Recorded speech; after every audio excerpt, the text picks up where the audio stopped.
வெயிலின் தாக்கம் அதிகரித்துள்ள நிலையில் பழங்களையும் பழச்சாறுகளையும் எடுத்துக்கொள்ள மருத்துவர்கள் அறிவுறுத்தி வருகின்றனர். இந்நிலையில் கோயம்பேடு சந்தையில் பழ வியாபாரத்தின் நிலை எப்படி உள்ளது என்பது குறித்து இந்த தொகுப்பில் பார்க்கலாம்.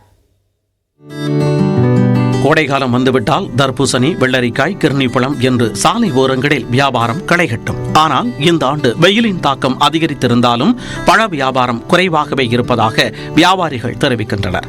கடுமையான வெயிலால் விற்பனைக்கு வரும் பழங்களின் சுவைகள் இல்லாததும் இதற்கு காரணம் என்கின்றனர் கோயம்பேடு மொத்த வியாபாரிகள். மக்களுக்கு இந்த வெயில் சூடுக்கு மாம்பழம் ஆல்ரெடி சூடு, இன்னும் மழை கீழே பெய்யலைங்க. அதனால எல்லாமே இந்த இதுவாக சொல்றாங்க, உடம்பு சூடாயிடுது, டேஸ்ட் இல்லை, அது இல்லைங்க. தர்பூசணி கூட 2வது 3வது கட்டிங் கொஞ்சம் டேஸ்ட், இந்த கலர் இருந்தால் கொஞ்சம் கம்மியாக இருக்குது.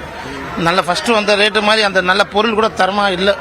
விலைவாசி அங்கே விவசாயிங்க கூட சாப்பிட்றாங்க, நம்ம இங்கே கூட சாப்பிட்றோம். கடைக்காரங்க வெளில போயிட்டு அவங்க சம்பாதிக்கிறாங்க. சுட்டெரிக்கும் வெயிலின் காரணமாக தேர்தலுக்கு பிறகு மக்களின் நடமாட்டம் குறைந்ததால் மொத்த வியாபாரத்தையும் கடைகளை தேடி மக்கள் வருவது வெகுவாக குறைந்துள்ளதாகவும் வியாபாரிகள் கூறுகின்றனர்.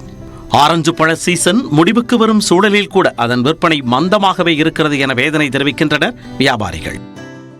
கோடை வெயில் பொதுமக்களுக்கு தாக்கம் அதிகமாக இருக்கிறது. விலைவாசி அந்த அளவுக்கு ஏற்றம் இல்லை. கிலோ ஒன்று அதிகப்படுத்தும் அந்த வெயில் காரணமாக கிலோ ஒன்று ஒரு 10 ரூபா, 20 ரூபா, 30 ரூபா அதிகபட்சம், அவ்வளோதான் ஏற்றமே தவிர அந்த அளவுக்கு ஏற்றம் கிடையாது.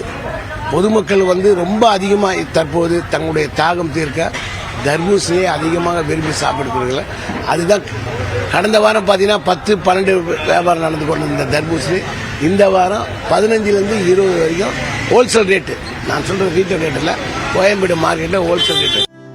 இந்தியாவில் விற்பனையாகும் ஆப்பிள், ஆரஞ்சு போன்றவை மொத்தமாகவே வெளிநாடுகளில் இருந்து இறக்குமதி செய்யப்படுவதால் அவற்றின் விலை அதிகரித்திருப்பதாகவும் வியாபாரிகள் தெரிவிக்கின்றனர். வெயிலின் தாக்கத்தை குறைக்க பழச்சாறுகளை எடுத்துக்கொள்ள வேண்டுமென்று மருத்துவர்கள் அறிவுரை வழங்கினாலும் விலைவாசி ஏற்றமும் வெயிலினால் வெளியே வர முடியாத சூழலும் பழ வியாபாரத்தை சுணக்கமாக்கி உள்ளது.